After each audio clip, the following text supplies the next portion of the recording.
Baik, untuk presentasi kami kali ini, kami mengambil tema penerapan e-report berbasis web pada sektor perkapalan. Mana pada kali ini kami beranggotakan kelompok Alberto Charles, Sophie Mutiara, Tracy Nela, sama Octavia Setianingsi. Mana penerapan e-report ini dilakukan secara manual, pelaporan realisasi kunjungan kapal di Pelabuhan Tanjung Perak.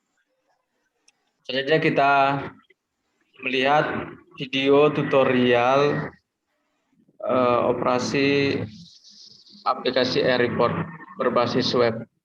Silakan videonya diputar.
Baik, itu tutorial pengoperasian aplikasi e-report.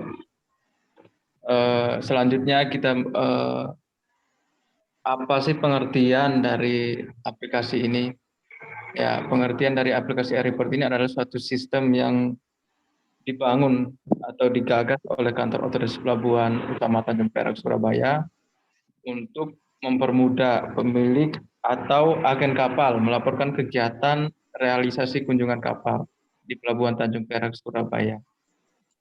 Nah, selanjutnya pada proses bisnis kita menjelaskan tentang tutorial prosedur pengoperasian aplikasi e-report. Nah, pada awal kita masuk pada portal opperak.com, terus kita login dengan menggunakan username dan password yang sudah didaftarkan. Setelah itu baru kita download form berupa Excel untuk mengisi data realisasi kunjungan kapal. Setelah diisi, kita input data via web dan setelah itu disubmit.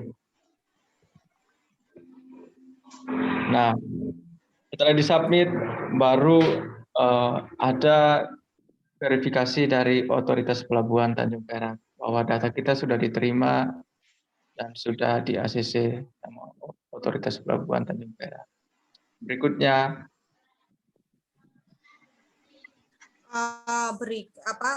berikutnya saya akan membahas sedikit tentang permasalahan yang terjadi. sebelum adanya diterapkan report tersebut. Untuk tadi Mas Albert menjelaskan prosedur login aplikasinya. Di sini saya menjelaskan permasalahan yang terjadi sebelum adanya report tersebut. Untuk permasalahan yang pertama, sistem pelaporan yang dilakukan owner dan agen secara manual dan memerlukan proses yang lama sebelum adanya report tersebut. Yang kedua, penumpukan data laporan yang tidak tersampaikan dari agen perusahaan atau dari agen perusahaan pelayaran ke otoritas pelabuhan. Yang ketiga, belum melakukan sosialisasi terkait peraturan aplikasi. Dan yang keempat, kurangnya kesadaran dan tanggung jawab dari agen atau perusahaan pelayaran. Untuk selanjutnya, saya akan sedikit membahas mengenai tujuan dan manfaat adanya web atau aplikasi e-report tersebut. Yang pertama, tujuannya untuk mempermudah agen atau perusahaan pelayaran untuk melakukan laporan. Laporan tersebut mencakup kedatangan kapal, keberangkatan kapal, kegiatan kapal selama di pelabuhan, entah itu bunker, pengisian BBM, air tawar, dan sebagainya. Yang kedua, meminimalisir adanya praktek gravitasi. Yang ketiga, membatasi adanya tatap muka langsung sehingga membantu mengurangi penyebaran COVID. Tentunya yang dianjurkan pemerintah untuk saat ini. Dan tetap jaga jarak. Manfaat selanjutnya, agen atau perusahaan pelayaran dapat melakukan laporan secara efisien dan efektif.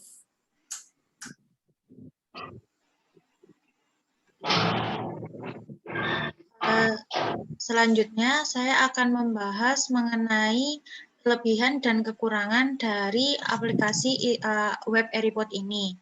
Yang pertama yaitu mudah diakses, karena situs webnya telah disediakan dari Otoritas Pelabuhan Tanjung Perak. Yang kedua, penyedia form telah sesuai dengan peraturan. Yang ketiga, mempermudah melakukan input data dan submit laporannya. Yang kedua, selanjutnya yaitu tentang kekurangannya. Yang pertama, hasil laporan tidak menampilkan data secara keseluruhan. Yang kedua, aplikasi belum menyediakan kolom input pengaduan.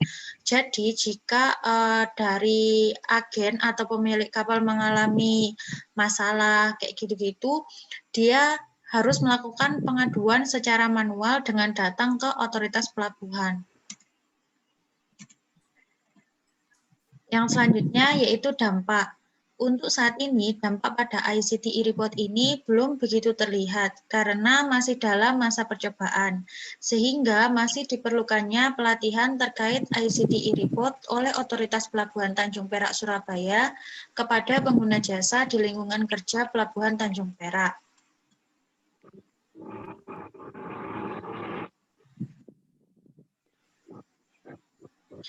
Kesimpulannya, aplikasi ini merupakan rekapitulasi seluruh kegiatan di pelabuhan mulai dari kedatangan kapal hingga keberangkatan kapal serta diharapkan mampu menjadi telusur apabila terdapat komplain dari pengguna jasa web atau aplikasi tersebut. Dan untuk ICT ini software yang yang termasuk softwarenya yaitu web e-reportnya tersebut. Untuk brandware-nya yaitu PT Suntrako Intim Transport atau agen yang menggunakan web tersebut. Untuk hardware-nya itu bisa komputer atau smartphone yang digunakan oleh pengguna untuk mengakses web tersebut. Sekian presentasi dari kelompok kami. Bila ada kurang lebihnya, kami mohon maaf. Terima kasih. Wassalamualaikum warahmatullahi wabarakatuh.